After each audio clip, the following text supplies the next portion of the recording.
नमस्कार दोस्तों। हमेशा मैं अपनी वीडियोस में आपको मैनिफेस्टेशंस के बारे में बताता हूँ कि कैसे अपने सपनों को पूरा करें, कैसे अपनी मैनिफेस्टेशंस को पूरा करें। लेकिन आज की वीडियो कुछ अलग है। आज की वीडियो में मैं आपको बताऊँगा कि लॉ ऑफ अट्रैक्शन को कैसे मैंने अपनी लाइफ में मैनिफेस्ट किया।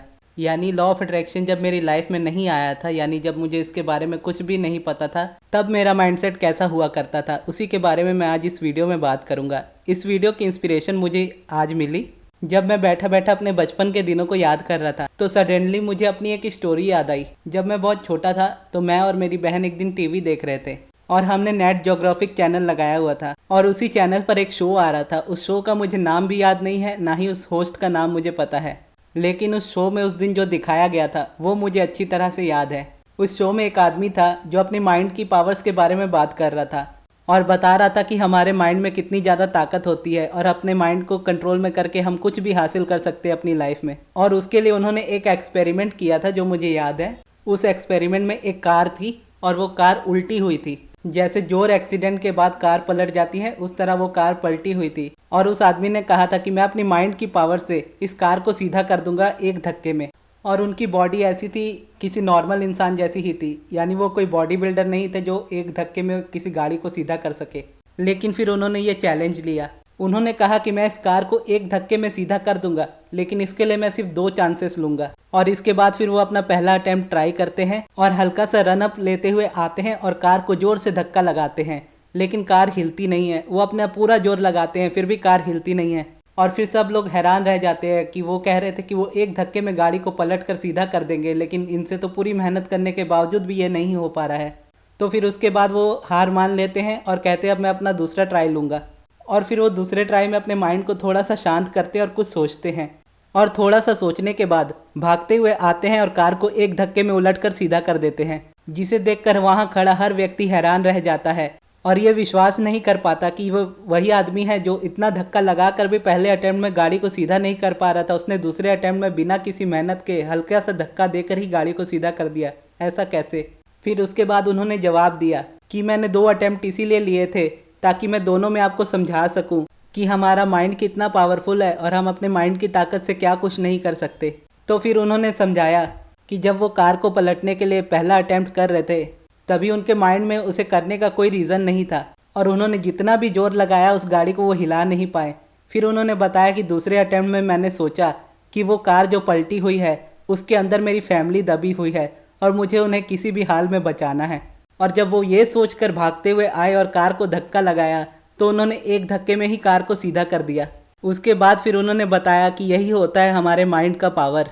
जब हमारा माइंड क्लियर होता है, यानी हमारा फोकस सिर्फ एक चीज़ पर होता है और उसे करने का रीज़न हमारे पास होता है, तो दुनिया की कोई भी ताकत हमें उसे करने से रोक नहीं पाती। उस वक्त तो मैं बहुत छोटा था और इन सब चीज़ों के बारे में मैं बिल्कुल भी नहीं जानता था, लेकिन इस एक्सपेरिमेंट को देखने के बाद मैं इतना तो समझ गया था कि हमारे माइंड में बहुत ज़्यादा ताकत होती है और हम अपने माइंड से कुछ भी कर सकते हैं। और इस शो ने मेरी और मेरी बहन की लाइफ में बहुत ज़्यादा इम्पैक्ट डाला था और इस एक्सपेरिमेंट ने मेरे माइंड में एक सक्सेस का बीज बो दिया था कि मेरे माइंड में इतनी पावर्स है कि मैं जो चाहे वो हासिल कर सकता हूँ अपनी लाइफ में। और अगर आप में से किसी को ये शो याद हो तो आप ज़रूर बताइएगा कमेंट में, क्योंकि मैं फिर से इसे देखना चाहता हूँ।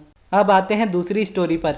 दूसरी स्टोरी ये है कि मैं बचपन से ही मूवीज़ का बहुत बड़ा फ़ैन रहा हूँ। मुझे फिल्में देखना बहुत ज़्यादा पसंद है बचपन से ही, और उस वक्त डीवीडीज़ बहुत ज़्यादा चलती थी। हमारे पास एक डीवीडी प्लेयर हुआ करता था और उसमें हम मूवीज़ लगा कर देखा करते थे।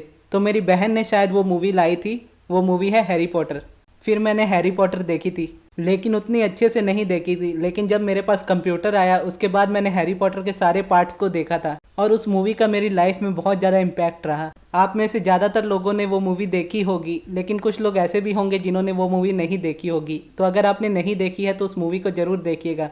और आप जो स्क्रीन में वॉलपेपर अभी देख रहे हो वो भी इस मूवी का ही है। तो जब मैंने ये मूवी देखी तो ये मूवी मुझे बहुत ज़्यादा पसंद आई, क्योंकि इसमें पूरा मैजिक था और इसके सभी कैरेक्टर्स इतने पावरफुल थे कि कभी लगता ही नहीं था कि हम मूवीज़ देख रहे हैं। वो इतना ज़्यादा रियल लगता था, ऐसा लगता था कि हॉगवर्ट्स रियल में है। और जब हैरी पॉटर रिलीज़ हुई थी तो हम में से बहुत लोगों का, आज भी बहुत से लोगों का ऐसा विश्वास है कि हॉगवर्ट्स रियल में है और हम एक अलग दुनिया में रहते हैं, यानी हमें मैजिक नहीं पता और मैजिशियंस जो है उन्हें मैजिक पता है और उनकी एक अलग दुनिया है। तो इस तरह की कॉन्स्पिरेसीज मेरे माइंड में भी थी। तो मैं भी यही सोचता था कि काश ऐसा हो कि मेरे पास भी कोई ऐसा मैजिक हो जिससे मैं जो भी चाहूँ मेरे लाइफ में वो मुझे मिले और दुनिया में किसी को ये राज ज़्यादा पता ना हो, सिर्फ कुछ लोग हो जिन्हें ये बात पता हो। और उस मूवी का एक डायलॉग है, जब हैग्रिड हैरी पॉटर से पहली बार मिलता है तब हैरी पॉटर को पता नहीं होता कि वो एक जादूगर है, और हैरी के बर्थडे पर हैग्रिड उसे लेने आता है हॉगवर्ट्स ले जाने के लिए, लेकिन हैरी को ये खबर नहीं होती है कि वो मैजिशियन है ऑलरेडी। तो जब हैग्रिड उसके पास आता है तो वो उसे देखकर डर जाता है, क्योंकि हैग्रिड की हाइट बहुत ज़्यादा बड़ी होती है, वो एक जायंट रहता है। तो फिर वो उससे पूछता है कि आप है कौन, तो वो बताता है कि वो हॉगवर्ट्स से आया है और वो हैरी पॉटर को वहाँ पर ले जाने के लिए आया है, क्योंकि ये उसकी दुनिया नहीं है जहाँ पर वो अभी रह रहा है, उसकी दुनिया हॉगवर्ट्स है और उसके माता पिता ने भी ये चीज़ें वहीं से सीखी थी। तो हैरी को नहीं पता होता उसके माँ बाप के बारे में, वो हमेशा अपने अंकल आंटी के पास रहा होता है बचपन से। तो फिर हैग्रिड उसे कहता है कि तुम एक जादूगर हो हैरी। तो आपको मैंने बताया था ना मेरे दोस्त के बारे में जिसके ऊपर मैंने बारिश करवाई थी, उसे भी ये मूवी बहुत ज़्यादा पसंद है। तो हम दोनों ही एक दूसरे को ये डायलॉग बचपन में बोला करते थे, तुम एक जादूगर हो हैरी, और वो भी मुझे कहा करता था तुम एक जादूगर हो हैरी। तो मुझे ये फील करके बहुत ज़्यादा खुशी होती थी कि मैं एक मैजिशियन हूँ, मैं सब कुछ जानता हूँ, मैं जो चाहे वो अपने जीवन में पा सकता हूँ। इस तरह का माइंडसेट था मेरा। और इसके बाद बस एक मूवी और है जिसने मुझे मैजिक पर विश्वास करने के लिए मजबूर कर दिया, वो है शाहरुख खान की ओम शांति ओम मूवी। और उस मूवी में जो डायलॉग था कि अगर किसी चीज़ को तुम पूरी शिद्दत से चाहो तो सारी कायनात तुम्हें उससे मिलाने की साजिश में जुट जाती है। तो ये मूवी देखने के बाद मुझे ये डायलॉग पूरे अच्छे से याद हो गया था, और ये मेरे लिए एक एफर्मेशन की तरह बन गया था जिसे मैं हमेशा दोहराते रहता था कि अगर किसी चीज़ को तुम हमेशा शिद्दत से चाहोगे तो तुम्हें वो तुम्हारी लाइफ में ज़रूर मिलेगी।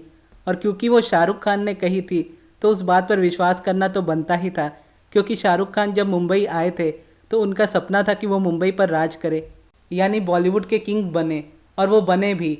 उनके सभी सपने उन्होंने पूरे किए, और इस बात ने मुझे इस बात पर विश्वास दिला दिया कि हाँ, अगर शाहरुख खान ने ये डायलॉग कहा है तो ये सच्चाई है। अब इन तीनों को जोड़कर मैं बताता हूँ कि मेरी मैनिफेस्टेशन कैसे हुई। तो जब मैं 2016 में बुक्स पढ़ने लगा तो मेरे माइंड में हमेशा यही चीज़ थी कि मैं अपनी लाइफ में कुछ अलग करना चाहता हूँ, यानी अपने खुद से कुछ बनना चाहता हूँ। और उसके बाद मैं बुक्स पढ़ने लगा, और बुक्स पढ़ने के बाद फिर मुझे एक दिन सीक्रेट बुक मिली। फिर मैंने उस बुक को पढ़ा और वो मुझे बहुत अच्छी लगी।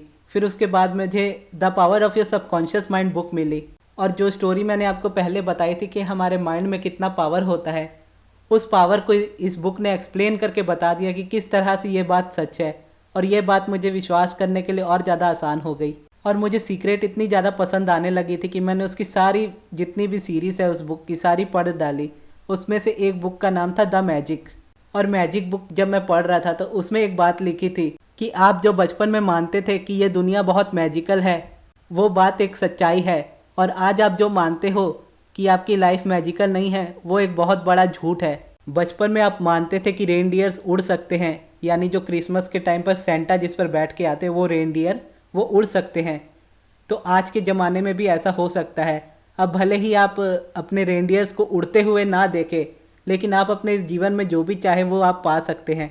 इसी तरह से कुछ लिखा हुआ था द मैजिक में। मुझे एग्जैक्ट वर्ड बाय वर्ड याद नहीं है, लेकिन अगर आपने पढ़ी होगी तो आपको भी पता होगा।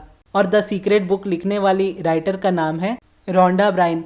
और जब आप उनको देखोगे तो उनका चेहरा हूबहू उनसे मिलता है जिन्होंने हैरी पॉटर बुक को लिखा है। उनका नाम है जेके रॉलिंग्स। ये देखकर मुझे ये विश्वास हो गया कि द सीक्रेट मेरी मैनिफेस्टेशन है, यानी लॉ ऑफ अट्रैक्शन को मैंने अपनी लाइफ में खुद से मैनिफेस्ट किया है। और एक मूवी और है जिसने मेरी लाइफ में इम्पैक्ट डाला है, और वो मूवी है कोई मिल गया। उसमें भी कुछ ऐसा ही रहता है जब ऋतिक रोशन, जो रोहित मेहरा का कैरेक्टर करते हैं, उन्हें बहुत ज़्यादा सताया जाता है बचपन से ही, और फिर एक दिन उन्हें बास्केटबॉल के ग्राउंड में खूब पीटा जाता है, जिसके बाद वो श्री कृष्ण जी की मूर्ति को लेकर बहुत रोते हैं और उनसे मदद मांगते हैं कि आपके पास इतनी शक्तियाँ हैं, थोड़ी शक्ति मुझे दे दो।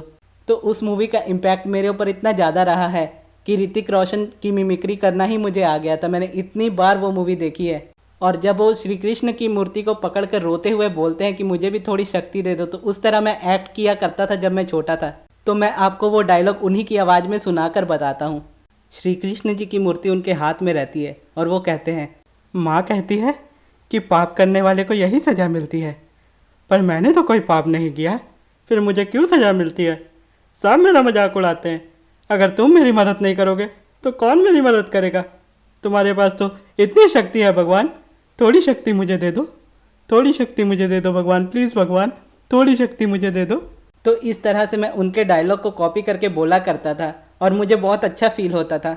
और जैसे उन्हें मूवी में जादू मिल जाता है, उसी तरह जब मुझे लाइफ में मेरी बुक मिली द सीक्रेट, जो मुझे लॉ ऑफ अट्रैक्शन से इंट्रोड्यूस कराई थी, तो उसके पार्ट में जो नाम था उस बुक का, द मैजिक, जिसके बारे में मैंने बात की, उस बुक का हिंदी में नाम है जादू। तो इससे मुझे ये यकीन हो गया कि हाँ, ये भी मेरी एक मैनिफेस्टेशन है, जिसे मैंने अनजाने में एक्टिंग करते हुए ही मैनिफेस्ट किया है। अगर मैं आपको इस पूरी वीडियो में से एक लेसन देना चाहूँ मैनिफेस्टेशन के लिए, तो वो लेसन यही होगा कि आप अपनी लाइफ को पूरी तरह से इंजॉय करें।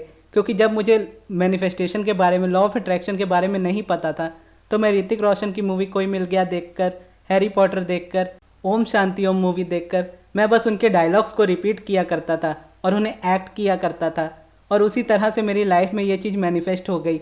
मैंने कभी ये सोचा भी नहीं था कि लॉ ऑफ अट्रैक्शन जैसी कोई चीज़ होती है, क्योंकि मुझे एक्ट करने में मज़ा आता था, उनकी एक्टिंग करने में मज़ा आता था। तो मेरे अंदर वो फीलिंग्स रहती थी कि मैं उनके इमोशंस को समझ सकता था कि मुझे ऐसा जादू मिलेगा तो कैसा है, कितना मज़ा आएगा, और फिर मुझे वो मिल भी गया। तो ये थी मेरी पूरी मैनिफेस्टेशन की स्टोरी। और आपको मेरी मिमिक्री कैसी लगी वो कमेंट में सबसे पहले ज़रूर बताइएगा, और ये वीडियो आपको कैसी लगी वो भी कमेंट में ज़रूर बताइएगा। अगर आपके कोई सवाल हो तो वो भी आप मुझसे पूछ सकते हैं। और अगर आपको मेरी लाइफ स्टोरी में मैनिफेस्टेशन के बारे में जानना है कि कैसे मैंने लॉ ऑफ अट्रैक्शन को फॉलो करना शुरू किया और कैसे मेरी लाइफ में कितने कॉन्ट्रास्ट थे जिनमें से मैं निकला, तो आपके स्क्रीन पर लेफ्ट साइड पर जो वीडियो आ रही होगी, कैसे अंजना मैम और रेवती दी ने मेरी हेल्प की, उस वीडियो को जाकर आप देख लीजिए, आप पूरी तरह से समझ जाओगे। और इस वीडियो को यहाँ तक देखने के लिए धन्यवाद।